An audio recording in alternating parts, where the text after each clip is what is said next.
Hello, everyone, and welcome to the final episode of our Marvel Rewind for Miss Marvel. It's a lot of M's, nice little tongue twister right there.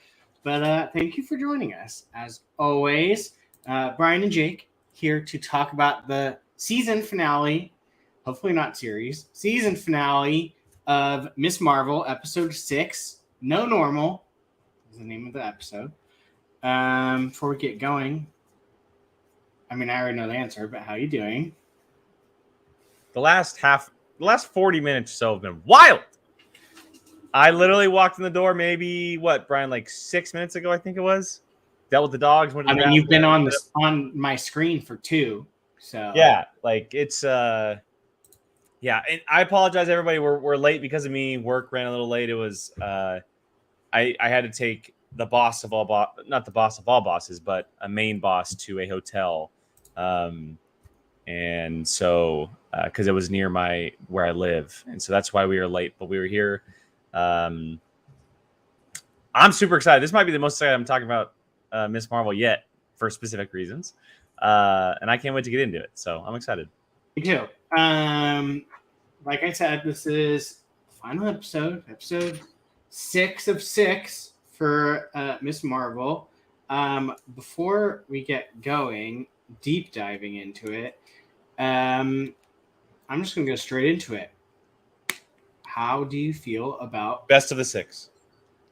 Oh no, I meant how do you feel now looking back on the series compared to other top 3 MCU show? Maybe top 2 after a rewatch. I put it because I'm gonna rewatch everything eventually.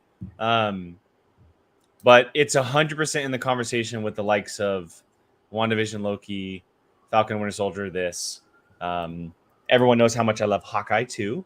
But this is 100% one of the best. But I think what this series has over all of them is the consistency. In my opinion, they were 6 for 6 in episodes. I didn't question a single episode. I didn't think that there was one episode that was bad. Whereas the other shows, there were some bummer of episodes or episodes that I didn't like as much. This one, every episode wasn't just good, but it was also extremely important to the character and to the overall story. So yeah, I think Miss Marvel's an absolute knockout. Absolute knockout. I would 100% agree with you. I have this at number 2. Under 1. Yeah, I haven't done my rankings because I feel like I need to watch them a second time to really know. Because WandaVision feels like so long ago. It does. Set such a precedent for me right now, like coming out the gate and it just being so crazy and just it was so good. But this blew my expectations out of the water. I did not expect to enjoy it as much as I did. It was phenomenal from episode 1 to episode 6. Like you said, did not drop or waver in the storytelling, everything. It was a truly great show, and it seems like some people agreed with us. Andy saying, although I had reservation at the start of the show, it's now up there with Best Marvel TV, along with Agents of S.H.I.E.L.D. Season 2, 4, Daredevil Season 3, and Jessica Jones Season 1. Damn. Samir sitting here saying it's currently number 1 for me. You guys, I would never knock anyone for saying this is their number 1 or 2 or 3. Or even honestly saying this is some of the best Marvel TV, because I think it was. And yeah. Agree? Can we just get into it? Yeah, absolutely. I are itching to start. So what is it? Well, do we want to start with the big stuff, or do we want to start with some of the smaller stuff? Because there's some obviously like big things happening here. We can get the small stuff over with quickly. Let's do the small stuff. She finally got her suit given to her by Mom, which I absolutely love. I think that was one of the best moves they've ever could have made. Obviously, we know that Bruno gave her the mask as a gift, and it's cool because in stuff like Smallville or, even parts of The Flash, or anytime we see like kids superheroes or younger superheroes, there's always gigantic reservations when it comes to like the parents or, your loved ones or whatever it may be. And although I'm sure they do, but they are 1000% supportive of her being an absolute badass. I love it. Like, we don't ever like see that perspective. Every time, like a great example would be, I know they're not, a parent child, but when we saw Clinton Barton and Kate Bishop, Clinton Barton was extremely reserved in bringing her into that world. He was like, no, like, sorry, no, this is not happening, etc. And then they had to build up to that, and I'm sure her parents are, scared and nervous and all that stuff. But they're basically saying, like, go save lives. Like, that's essentially what they're telling her. And it's awesome. Like, and the fact that you're right, Brian, like coming from her mother, and the material coming from Pakistan, which is really cool. Specifically, I thought was just a great little twist. The suit could have came from anywhere, it could have came from Bruno, but I think it played to the overall story of what Miss Marvel was about. And we've talked about it. It's always been and always will be about Kamala Khan, not Miss Marvel. And the fact that it came from her parents, Kamala Khan's parents, not Miss Marvel's, head of security or teammate or whatever it is, like a la Spider-Man suit from Tony Stark. It came from her parents, which I think is such a nice, beautiful little touch. Yeah, I mean, when you go back and look at it, it's like everyone built this Miss Marvel character.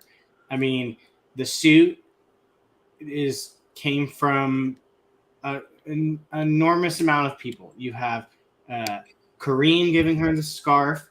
You have Mom giving her the suit. Bruno gave her the mask. Her dad. And her dad gave her the name. Yeah, and Dad gave you the name. So it's kind of like everyone built this character. It's not just her. It was Kamala Khan, but everyone around her, including herself, built Miss Marvel. And it's just, everything about it was just such an awesome, different take. And the suit's also fantastic. She looks so good. It is a fantastic costume. It is perfect. Everything about it is perfect. It almost looks like it was ripped off the pages of the comic books. It's just, they did a fantastic job on it. It's just how they got to that point. How she gets to the point of Miss Marvel is probably some of the best parts of it, of the story being told. Well, it all made sense. And like Samir said, it mattered because of how the story's been told with the culture and where she comes from, the part of the city that she lives in, her family, everything about it. It 1000% mattered, not just for the sake of the character, but because she has an entire race of people behind her. And the episode showed it, where she was protected, by those from damage control after that big event, at the high school. They stepped up for her. They stepped in front for her against them to protect her, allowing her to not just get away, but saying, hey, you have to go through us to get to her. And I just thought all of it was such a cool way to bring the character back around to where she's from. And, like how she got there from the beginning to end, and the entire story of her Pakistani. Is it Pakistani? I don't want to say it wrong. It's the Pakistani background and culture of, seeing it from the very beginning of where we started, about how we talked about how the parents are this overbearing parent to now being like, go save the world, which I think is the coolest thing of all time. Even though they're sending the brother to kind of check in on her, she's like, but what a great way to as far as the writers go, what a great like fun way to do that. Oh, of course. Because it makes sense, but I also love when she was trying to tell them that she was Miss Marvel and they all faked like they didn't know. And then I love the brother goes, "Did you mean to drop him on purpose?" Or did, like that was it's just great. Yeah, it's so great. Your family just basically. Thank you, Sean. Love you. Hi, Sean.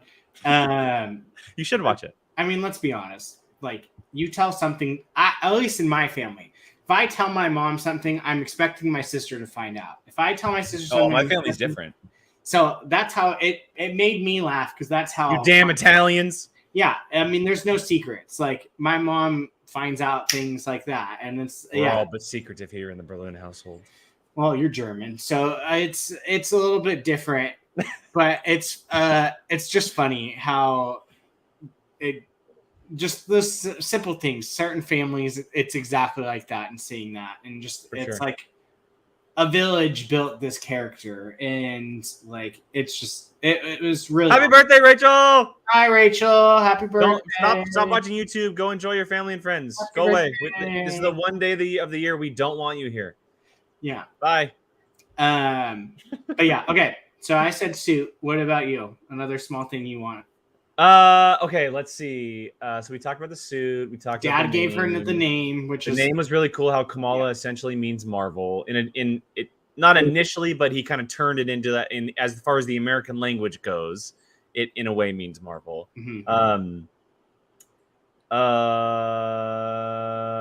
I mean, there's a lot of things. Obviously, the bigger things towards the end is what I want to talk about the most.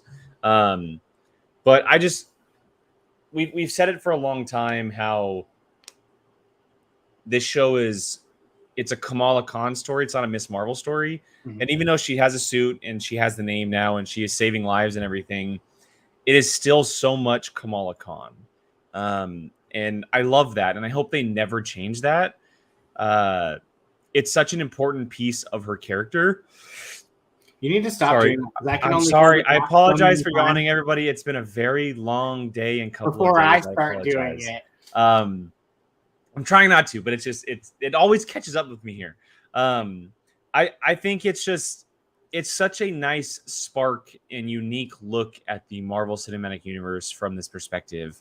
I loved when after everything went down and she saved, the stuff at the high school and all that stuff, then she, jumps her way out, and we pick back up with all the social media stuff and the addition of everyone kind of recording themselves and like, again, going back to what it meant.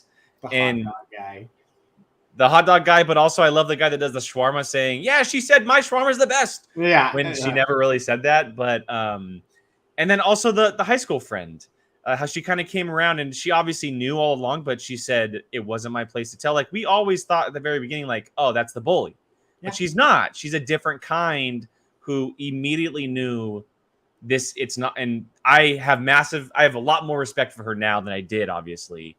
Holding that in all that time and then coming to their aid at the end.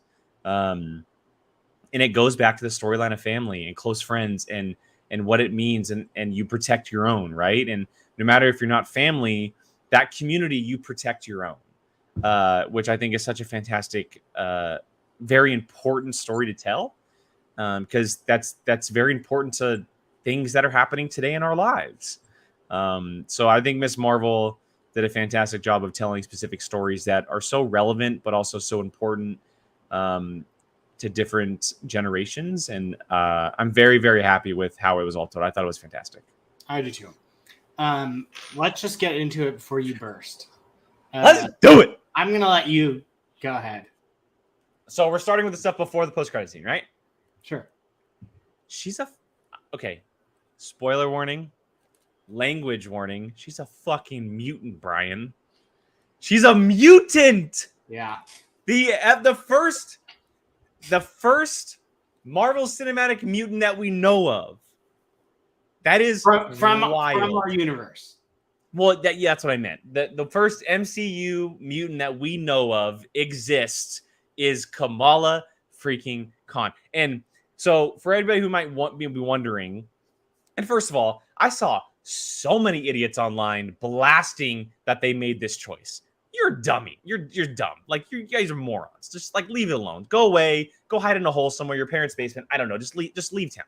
But it is such a cool, interesting twist because she's an Inhuman in the comic, and we know the path of the Inhumans right now. They're kind of out there, but we don't know of them because of the botched season that happened with the Inhumans show on ABC, the unfortunate events of that. I'm sure they're going to come back into the fold, but Inhumans and mutants have always been compared extremely close because the Terrigen Mist, which essentially created them, can be considered in a way a mutant gene. Like, it's very similar. Like, you have to have this certain thing in you for the mist to actually work. And so that's why they're compared so closely. But for it, like, it's so funny because I look back on it, Brian, and I'm like,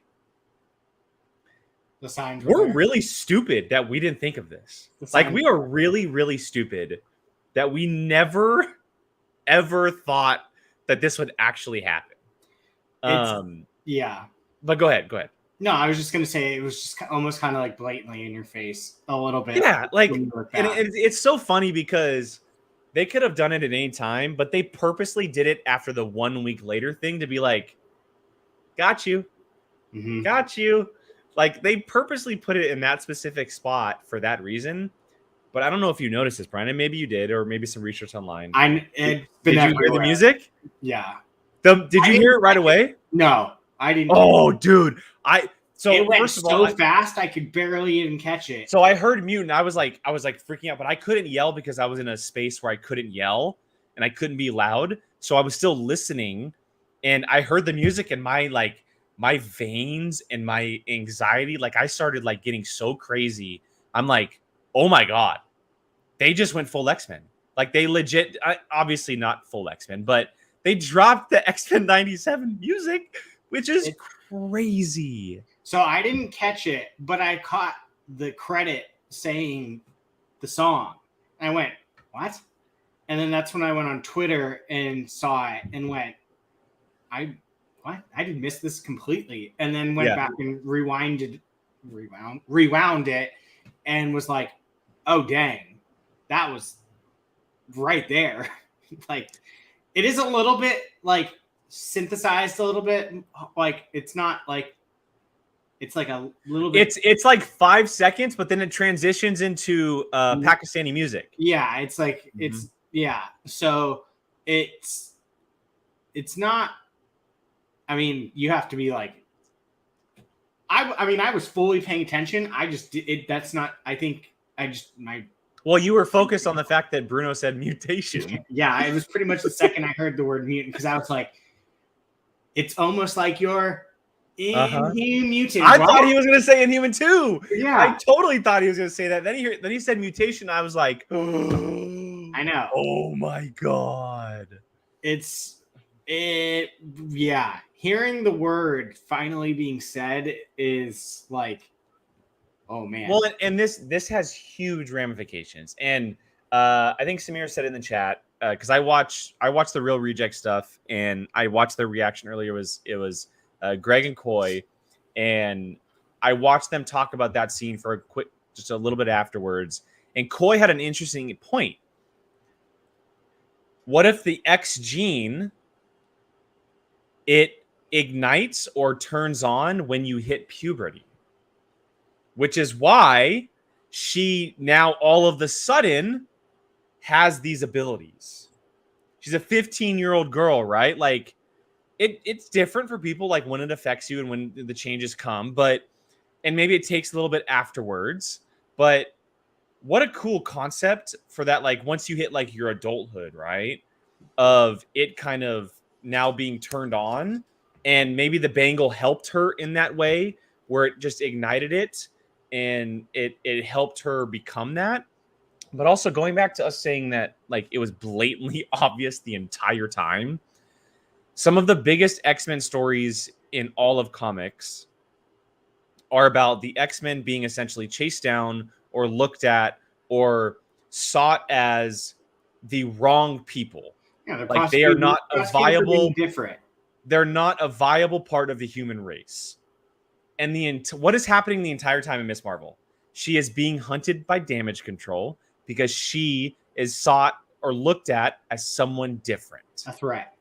It is 100% an X-Men story. Yeah. It is 100% a mutant story from the very first, or I guess the second episode technically, but the very beginning, it is a total X-Men mutant story of her being looked at differently because she has powers. Now that is going to transition into the X-Men whenever they come in with Damage Control. Like, my mind, when I heard and looked and saw that, my mind was completely blown. Because they were essentially putting it on a carrot the entire time without telling us. It was there without us noticing it. And then the second mutation hit, the entire thing just blasted open. And we look back and we're like, oh my God. They just told an X-Men story without telling an X-Men story. It makes the show that much better. It makes the show that much better. Yeah, I mean, yeah, it's funny because like my brain went on like a roll after that because I was thinking to myself like, I mean, looking forward, like Damage Control could evolve into something. Oh, I think 100% it will when the X-Men start popping up or the mutants start popping up. I do too. Like it could legitimately be some form of like government agency, a la a Sentinel, where they're the X Gene Task Force or whatever. Yeah, you know what I mean? Like something like that. Anything like that. It's funny because, like Samir said, they gave us an X-Men show without us knowing it's an X-Men show. Which blows my mind. Like the entire, it's just, or a mutant show, if you will. It's funny because it's just like it was just right there, and just it's. I mean, it has big implications because I mean, like we have to look at it now. Is Kamran a mutant? Technically, he is. I think, and I jumped on the bandwagon. I'm not taking credit for this whatsoever. But because it kind of ignited like thoughts in my head, I think there's a chance he becomes like the first major pivotal part of what's called the Brotherhood in the X-Men universe, which are essentially the villain side of the X-Men, Magneto, etc. Right? Like, I think we're going to see him for a while. Probably. Maybe not just against Kamala because now he's elsewhere, kind of doing his own thing. But he obviously is not suited to be a hero in this world. He has some major demons from the comics, from what we he has some, and maybe I'm wrong, but he has some major demons, and I think that his heritage and the anger he now feels for what happened, the death of his mother, and it drives you mad. But I think there's a heavy possibility that he could become a pivotal or one of the pillars for what's considered the Brotherhood in the MCU, because it doesn't have to be the exact Brotherhood we know from the comics. No. It's like everything we've seen in the MCU. It's going to be changed for what kind of stories they're telling now. And I do think that he could have a major part in what that could be, or that version of it, whenever we do see them. Yeah. It'll be interesting because we know he left to go be with Kareem, which is not interesting. Yeah, because I mean, they're essentially enemies. Yeah. But I mean, I think a common theme is everyone seems to trust Kamal Khan's opinion no matter what. The brother at one point said, like, she's the smartest person I know, so of course I trust her.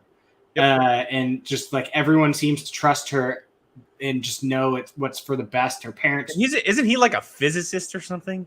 Her brother, like something major, like some kind of doctor or something. He's like hella smart. I don't know. I could have swore they said what he was earlier in the season, and he was like legit. Well, I mean, we know Bruno is definitely in that, like a chemical engineer or something like that. I don't know, but like, so I mean, Kareem obviously is like, okay, fine, like I trust you. Like, if you think this is the right move, then it's the right move. So I'm curious to see how that goes. I mean, he could end up leaving at some point, going off on his own, finding some type of thing like you're saying, and just a different thing. I don't know. the possibilities are endless in that regards. I mean, it'll probably be a while until we see him. Probably. If this does get a second season, which I hope it does, but we know that the MCU is kind of putting together a Young Avengers stuff, which the second season it could be like a Defenders thing where all these characters come together for like a Young Avengers show or whatever. But if we ever do get a second season, I do expect him to be back. And that Red Dagger storyline kind of being expanded a little bit because I think Kareem's a very cool character that could absolutely return now that him and Kamala have a connection. Kamran is obviously on a different path at the moment, but that path could very much change, and he can kind of turn to the light side, if you will. It's just interesting. There's a lot of cool possibilities. But yeah, that whole, I mean, we now have our first two mutants. Like his mutant thing is a little different, but it very well could be the same as far as genes because he adapted this power, to wield it just like Kamala did, but he's not using a bangle or anything, which is interesting. I think also this whole Nor has a bit of change into it. Like they're not, at least how I'm taking it, they're not like a 100% pure blooded mutant. Like, because I don't know about you, but I'm assuming it's safe to assume that all mutants aren't going to be a part of this Nor dimension, this light dimension. No, I don't think so either. So I mean, because she's only half. Exactly. So, or maybe even like a quarter or something. Like she's not very much of a Nor. Yeah. So, I mean, who's to say that like it just doesn't have a connection to that part of it? So like maybe that's why all their powers have the crystallized kind of look to it. Because I mean, their powers weren't exactly the same. His was like more of like a spiky type. Like his were more aggressive. Yeah, where hers are more just generic, like can be used as anything. She said, I make circles, or I think whatever she said. But maybe because these genes have connection to Nor universe, dimension, whatever you want to call it, that's why there's tend to be this light crystal vibe that is coming from them. Because like you said, he doesn't have a bangle. He did it on his own. So I would assume in that regards that part of it is this mutant gene and the other part of it is this Nor dimension gene, because it makes sense because the mutation part is them being able to create these things, but the Nor part is these light spheres and beams that are coming from them. So it's interesting. I'm curious. And the way that he was kind of developing throughout the episode was very much a mutant thing where their powers kind of expand very quickly and they have to deal with the catastrophic things that happen.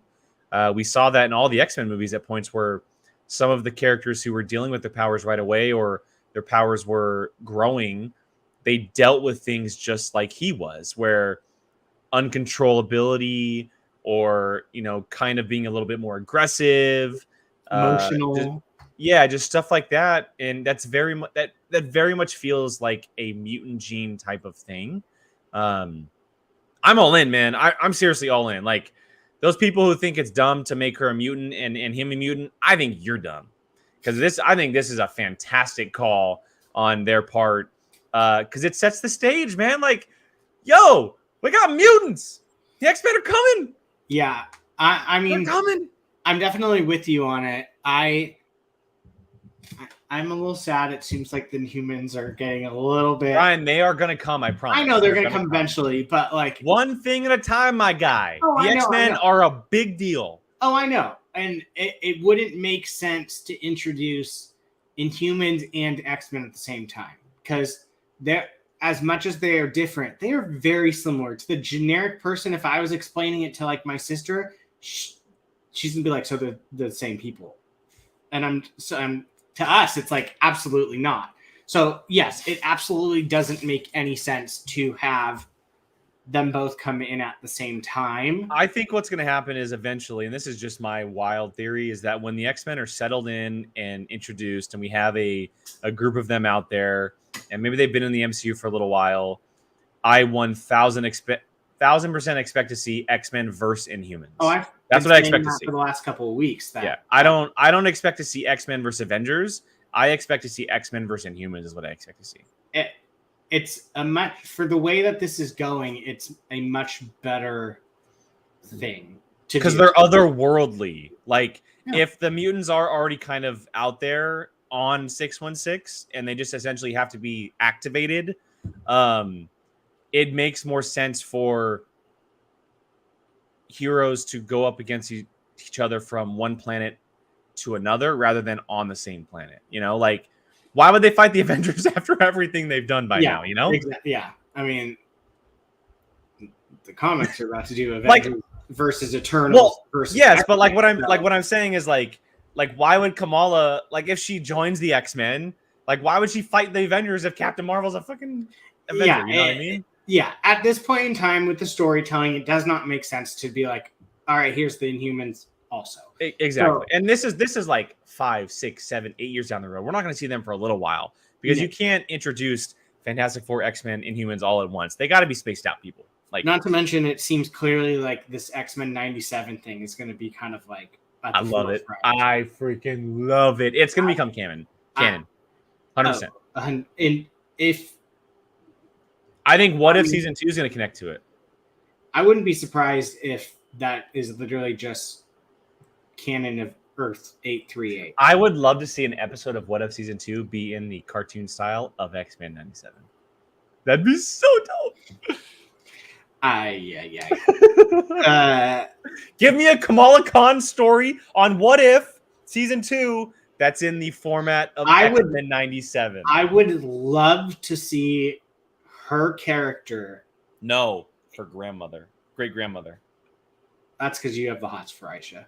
What If Season 2 if she did not die and became Miss Marvel? I think it would be. I would absolutely adore, and I think she would also. Her being an animated character, I kind of would love to see that because her voice and the way she her mannerisms as just this like kid would be very funny translated into an animation. Plus, her character maybe being being a little stretchy. She says "embiggen," which is her ginormous like thing in the comics, which I did know that. That one I knew. Like I said from the very beginning, I'm not right on the I know everything about Miss Marvel. I did know that one. I think that maybe you knew that one. I don't know, but I'm honestly I don't have a lot of history of Miss Marvel, so I was very fresh into all of this. I know of stuff around her, like the clandestines and stuff like that, but I know very little about her actual story. But it looks like they're taking pieces, but also creating something new, which I love because we've talked about it so many times on this channel. We already have that. Yeah. Let them take liberties and tell a story they want to tell, because guess what? You can go read that story anytime you want to. We don't need an exact retelling of it on screen. Yeah. It's going to be like the X-Men coming is just wild. To me, mutants. I shouldn't even say the X-Men. Mutants. No, yeah, it's because she'll like. I don't think she'll become an X-Men. I think she's more in line with becoming an Avenger eventually. Oh, 100%. I agree. Or if they even get to that point, she might just be a young Avenger. But the mutant thing probably lines up a lot better with her than just calling her an X-Men. But X-Men is just easier because it's what the name is for all mutants essentially. But yeah, she's a mutant right now. So yeah, if I was to say it again, I use my sister as default because I have to explain everything to her. But like, if I was to that's what I'm saying. Like to most people, mutants are X-Men, so it's just easier to call them X-Men. Just means mutants to them. Yeah, for sure. Post-credit scene. Yeah, I was gonna say, do you want to talk about that? I need to know what you're thinking, Brian, because I have an idea and theory about what this all means. But I want to hear from you first. Capacity. I think they absolutely switch places. Me too. I saw. But I don't think in the sense that we think it is. What do you mean? I think. Can I just say before? I saw I don't know who it was on Twitter. Someone posted. It was it just caught me off guard. It's of like Kamala. It said like Kamala after she switches places with Miss Marvel, and it's like SpongeBob and Patrick when they are in Sandy's dome and they can't breathe because there's no water and she's in space. It made me die. But okay, go ahead. I think they switch place. I know the debate is did she take over her body or not? I think No. Because Brie Larson or Carol, excuse me, was like, I'm in a hellhole of myself, essentially. Yeah. She reacted in a certain way. She looked around that room and went, what? And like Samir said, the new look of Captain Marvel, if that's the new look, love, dig. I will say I'm 100% going to miss her Infinity or her Endgame look. She's sitting right back there. That's my favorite look of her so far, and I wish they would stay there. But yeah, but I do understand what they're doing. I think that, yes, they did switch places.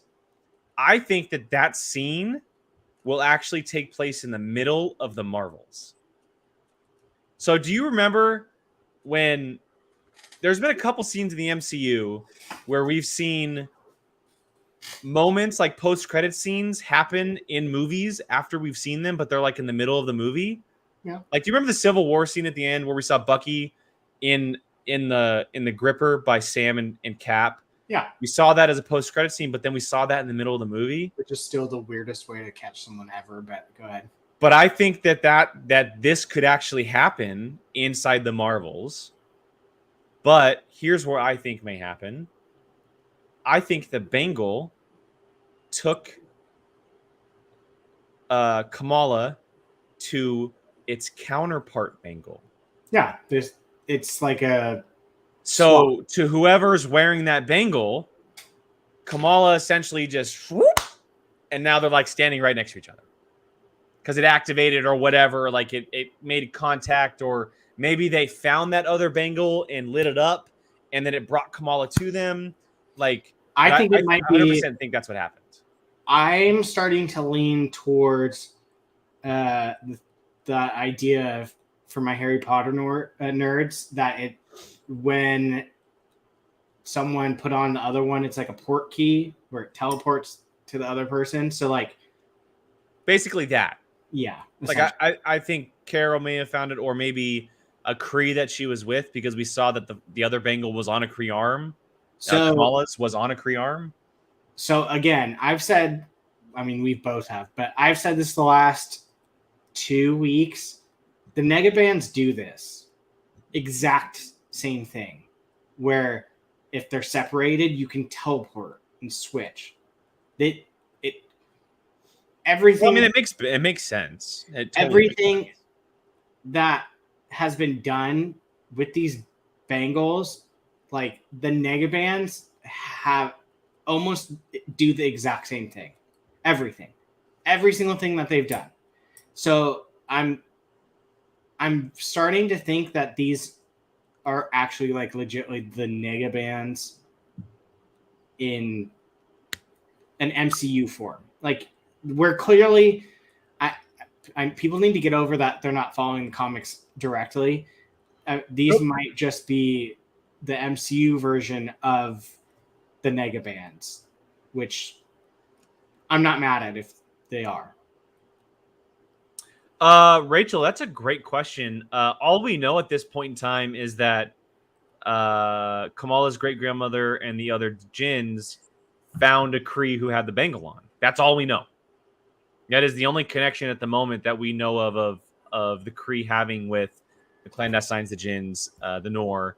That blue arm at this moment in time. Yeah, all they did was find a Bengal that had some kind of ability or power, and the Kree was wearing it. So, yeah, it's a very great question, because we're going to be getting that answer in the Marvels, I expect, because I expect the Kree to be heavily involved in that movie, because they kind of go hand in hand with Carol a lot of the times, and especially because the last time we saw the Kree was in Captain Marvel, but that was in the 90s. Now we're picking back up. So what are the Kree doing? Are they bad? Are they good? Are they separated? Like, I don't know what's going on. So it would make sense for them to be in the Marvels just as they were in the first one. So now let me ask you this. Your excitement level before this episode to now for the Marvels. Oh, it's much higher. I mean, I was very, very excited. I actually do like Captain Marvel a lot. It's not like the greatest MCU movie, but I actually like it a lot. Now, correct me if I'm wrong. Your biggest disappointment for it was the fact that she's with. It's that it wasn't going to just be called Captain Marvel. Oh, I thought it was the fact that there was going to be more. Like she wasn't going to get her own like. Well, that's how I mean. Like it wasn't. Okay. It didn't feel like it was centered on just Captain Marvel. I still have a little bit of a worry with that, because I don't want a movie that, because I'm coming from a place, and maybe I'm a stingy comic fan at this point, but I'm coming from a place that knows Carol Danvers' stories in the comics and how absolutely important she is to so many Avengers and Marvel stories. She is the leader of the Avengers at multiple iterations. She is the director of S.H.I.E.L.D. in multiple iterations. She's a war hero. She has all these different types of things, and we have not seen that yet in the MCU. She's had one full story, but then she's only popped up in spurts in both. I guess she wasn't even in Infinity War. Was she? Was she in Infinity War? No, she was not in Infinity War. And then she only popped up for quick moments in Endgame.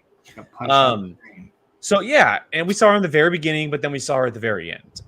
So we haven't seen what Carol Danvers is capable of, and I don't want her story to be. And I trust Marvel. I trust Feige. I know that they know how important the character is. They casted Brie Larson for a reason, but I'm coming from a place that being worried because we saw her in the 90s. Now it's the early 2020s. So she's had all this time to be a hero.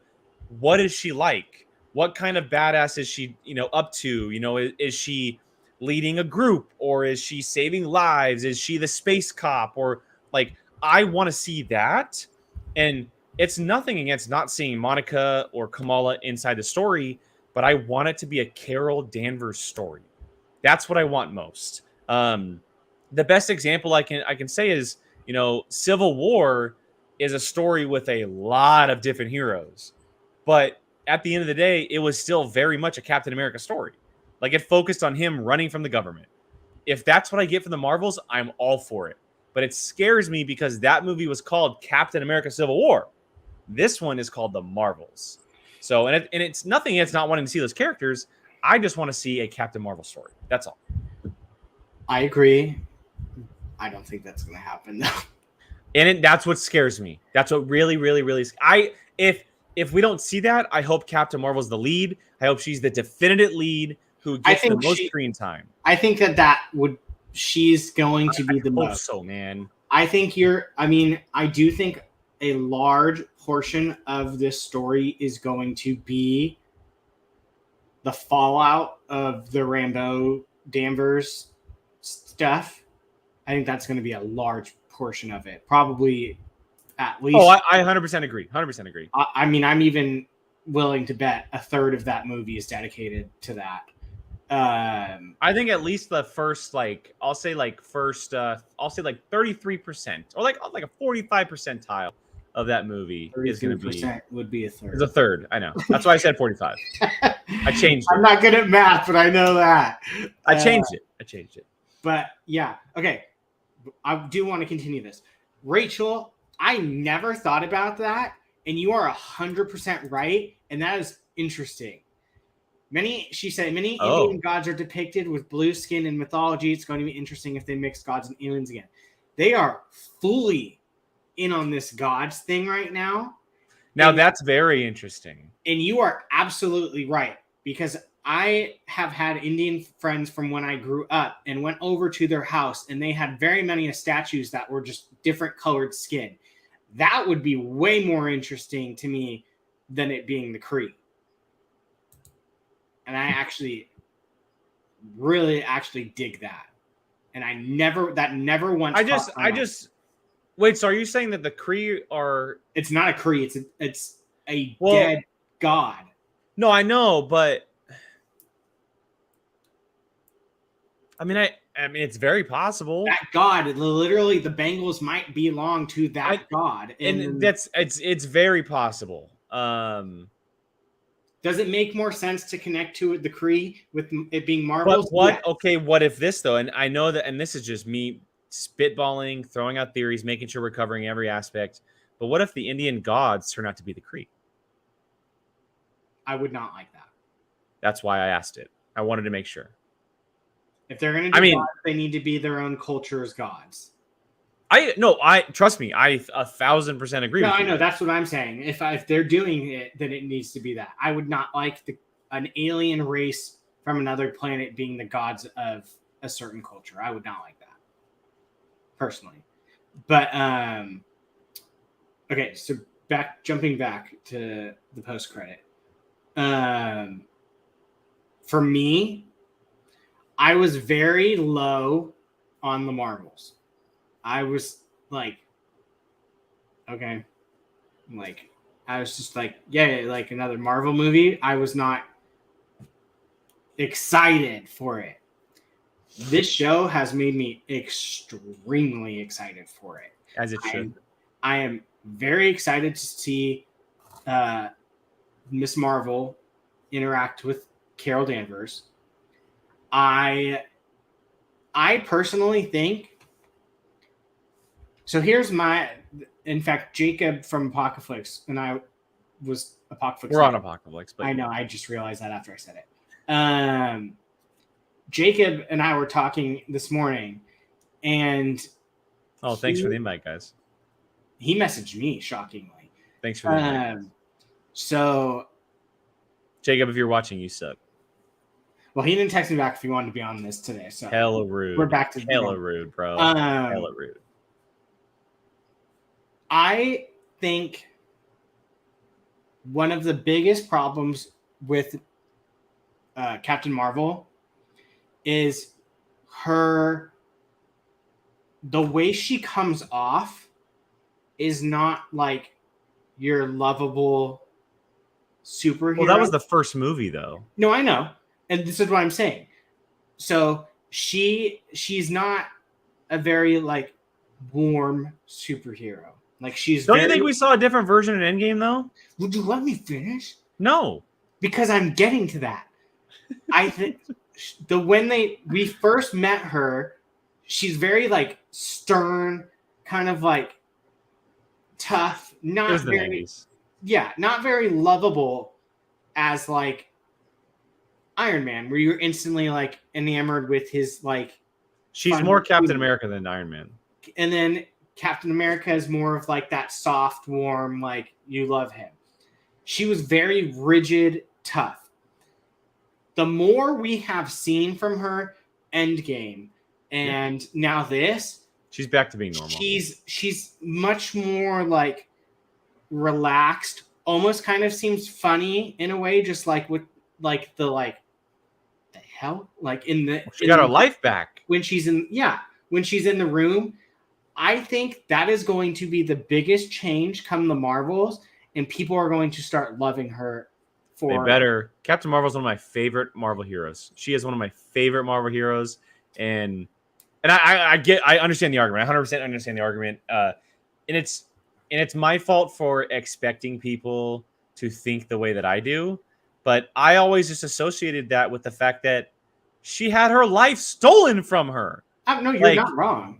Like her mind was wiped for years, and she was being trained by people who were essentially the bad guys and all this stuff. And then we go into Endgame, and at the beginning of the movie, we saw her being much more free and open.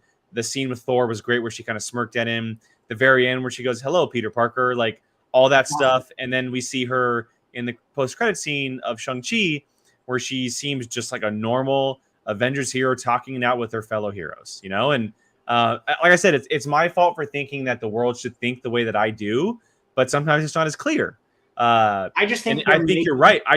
You're right, Brian. You're right. I think she's coming around. I think they're making a conscious effort to make her more not. I don't want to say likable, but no, it's likable is the right word. But like likable is the right word. Not as stiff. Like But no, likable is the perfect word. That's though. fine. The only way I can compare it to is if there is a line of superheroes that like I get to go up and hug, she would be one that I would be like, coming off of Captain Marvel, I'd be like, hi, like, can I give you a hug or are you going to punch me in the face? Whereas now she can punch me in the face any day. I'm sure. But like now compared to like her like funny like smirk, like you said, from when Thor and the Hi Peter Parker, like those types of funny things, it's making you be like, she's cool. Like I really like her. And I think, you know why? Because she's the future of the MCU. I would hope so. I've been saying it for years. I know you have. She is the future, and it sucks to say, but it's even more so since the passing of Chadwick Boseman. Yeah, of course. I'm very excited if it is a turn towards that. And again, it has nothing to do with Brie Larson, how she portrayed her. I think that is, like you said, I think it was designed like that, where it was she lost her life, she's angry, she's pissed off like that. And now people are going to see her much more relaxed and living her life. And now people are going to gravitate towards that character more. And I'm excited for that. And it makes me excited for the Marvels, not to mention if she has that kind of demeanor, her interactions with Miss Marvel are going to be hilarious. Absolutely hilarious. And Monica Rambeau is like quick-witted on a dime. So like that's going to be even... I'm very excited to see Carol Danvers in the future because of this show. And just that simple thing of her looking around in the room going, oh my God. And bolting out, like I was laughing, and it makes me like that character. And in the comics, she has her stiff moments. Like, oh, she is a stern woman. Absolutely. Like in Civil War II, like she's 100% Captain America. That's what they are. Out of all, there's a lot of characters that are very similar in Marvel. They are so effing similar to each other, the way that they go about their business. Yeah. So I'm just very excited to see her interact with this Miss Marvel, because this Miss Marvel, played by Iman Vellani, is going to be everything. Yep. So I'm very excited to see it, and I think the Marvel feel towards Miss Marvel, Captain Marvel, all that is going to completely change on a dime because of things like this Miss Marvel show and stuff like that. So I'm very excited to see the change coming forward. No, I agree. And I think it's an important thing that needs to happen because she is 100% the future of the MCU. Right now, at this moment of time, she is the most powerful hero that the Avengers have. You know, the Avengers, we don't know if they're still kicking and doing their thing. They're obviously very spread out since the loss of Black Widow, Captain America, Iron Man, the retirement of Hawkeye from what we think, Thor kind of doing his own thing. If the Avengers still are together, she's a big part of it. And yes, I said the most powerful because currently Wanda's not part of the Avengers. She's dead. And yeah, well, she's not, but yes, she's dead, quotes.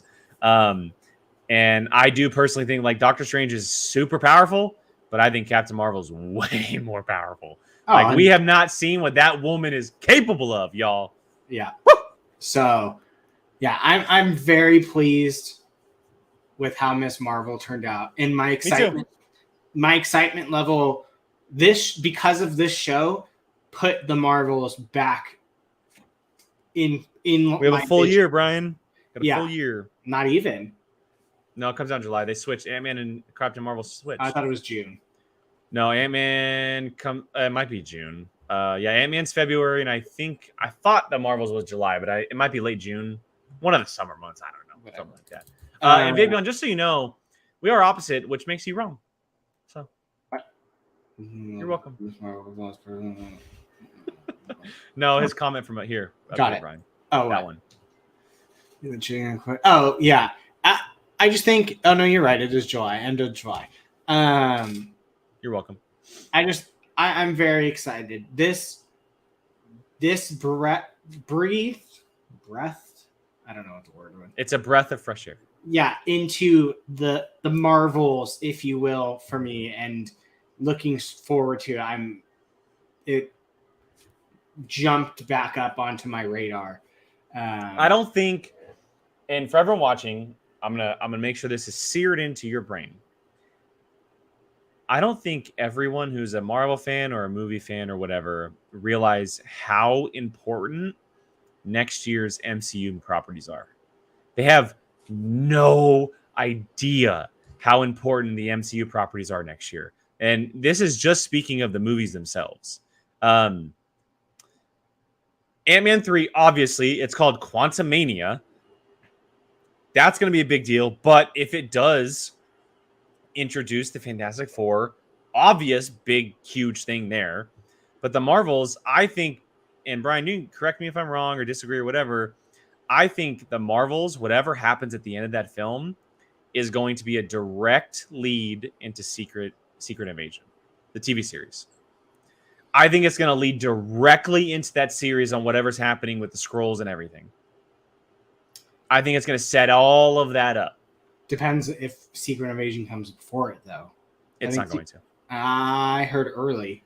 You think Secret Invasion is going to come out next spring? What? No. What's the next show after She-Hulk? Let's look. There's nothing after She-Hulk that's like on the docket. I'm pretty sure it's the next one after She-Hulk. I don't think it comes out next spring. No chance. That's just my opinion, though. I think you might be wrong, sir. But yeah, no. I mean, yeah, you're not wrong. You have the Marvels, you have Ant-Man Quantumania, where they openly announced that Kang is in there. So like that's why it's not going to be? Because Guardians comes out in May. Ant-Man in February, Guardians in May, Captain Marvel in July.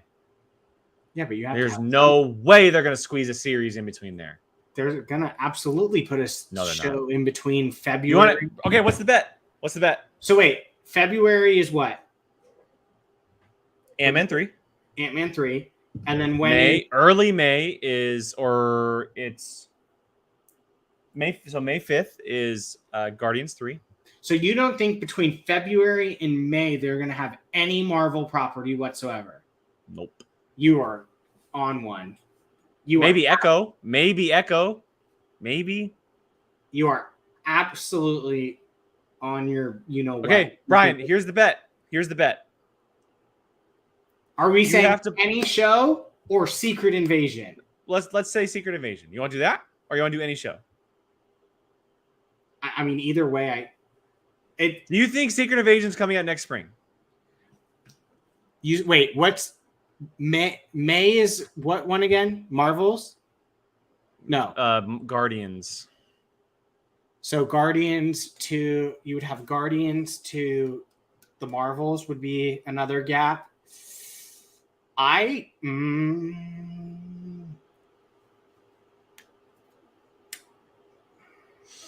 think that might be the gap for Secret Invasion. What? Beginning of the summer. So you think Secret Invasion is going to come out before Captain Marvel 2? Yeah. Okay. All right. So the bet is, we're just going to keep it simple. All right. Keep it simple. You have to, whoever wins the bet, or whoever loses the bet has to buy both Guardians and Captain Marvel movie tickets for each other. I mean, I pretty much do that as it is. No, you don't. What the hell? Okay, wait. So what we're doing? The Secret Invasion. I'm gonna say Secret Invasion comes out after the Marvels. So the bet is before or after Captain Marvel or the Marvels. Let's keep it 100% Secret Invasion's coming out before the Marvels. All right, you heard it here first, everybody. You heard it here first. Well, not just first, but you heard it here. And I seem to be. That's right. I can't wait for everybody to be wrong. I can't wait for everybody to be wrong. Because here's my thing. Werewolf by Night is not coming out anytime other than like spooky season. Okay? Yeah, of course. The only things left you have is Echo and Secret Invasion. Sure. In the way that Marvel is cranking out these shows, sure, it's 100% before. Sure. Okay. Let's see if they push Loki too. Who knows? Maybe Loki comes out. Crap, I forgot. Didn't think about that, did you? Did you? Crap, that one is actually filming too. Let's go. I'm telling you, Echo's going to probably come out in the spring. Loki's probably going to come out in the summer. And Secret Invasion's probably going to come out in the fall. Look at even my dogs agree. Dogs agree. You're clapping. Crap. Woo! What is there? There's no movie after the Marvels, is there? There is not, baby. Didn't think about it, did you, Brian? Didn't think about it, did you? We'll see. Let's go. Well, it's. Oh, I'm so winning this bet. I'm hyped right now. I'm about to go to a workout. I'm gonna be pumping iron like crazy right now because I know I'm winning a bet a year from now. All right. Well, let's go. Hopefully, if he wins, he forgets by then. If not, then we'll see. But that is going to do it, ladies and gentlemen, for our Marvel Rewind. I was going to say season something, but it's not season. It's for Miss Marvel. It's the Miss Marvel season. The Miss Marvel season. The Miss Marvel Rewind. Season. Don't miss us too long because we won't be back for She-Hulk, which is basically a month away, almost to the day. You know, it is actually a month away to the day is Jake's wedding. So, a month exactly. But that's gonna do it. Thank you, as always, for joining us. Honestly, this has been the best Marvel Rewind I think that we've done. And most viewers, interaction, everything. It's been something I've looked forward to every week. So, thank you all for making it that much more fun. But until we meet again for She-Hulk, I'm Brian. This is Jake. Thank you for joining us. See you guys next time. Bet winner, baby!